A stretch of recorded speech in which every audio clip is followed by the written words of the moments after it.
έκλεβε συχνά και ο μπαμπάς μισούσε τη γιαγιά και μ' άφηνε συχνά στου θείου τη δουλειά που είχε ψηλικά κάτω στον Πειραιά. Κι ο θείος μου αυτός ήταν πολύ καλός, με καίναγε συχνά τσιχλές και παγωτά. Μα όπως λένε στη ζωή, τίποτα δεν δίνεται χωρίς ανταλλαγή.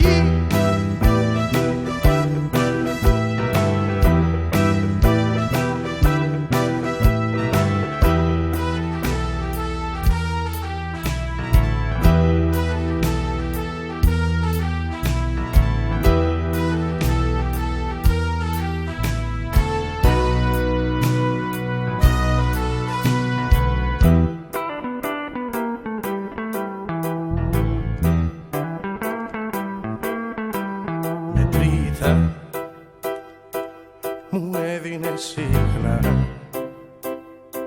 κι αγόραζα πολλά παιχνίδια και γλυκά και με έπαιρνα αγκαλιά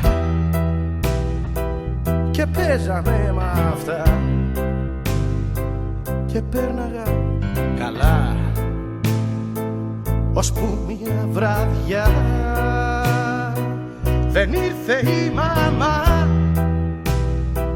είχε πολλή δουλειά και έμεινα εκεί στου θείου το μαγαζί. Η θεία θα λείπε τη νύχτα αυτή κι έτσι με το θείο μου θα μέναμε μαζί.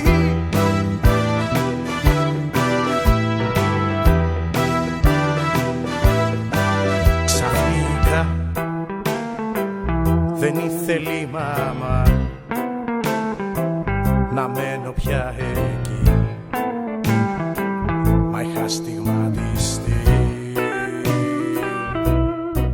Τώρα πια είμαι 17, σκεφτόμαι τακτικά εκείνη τη βραδιά.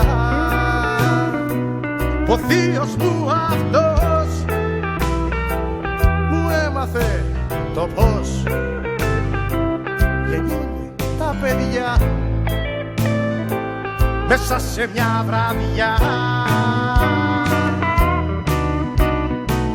Τώρα Γιωργάκη μου θυμάμαι να λέει, πρόσεξε αγόρι μου πως γίνονται οι γκέι.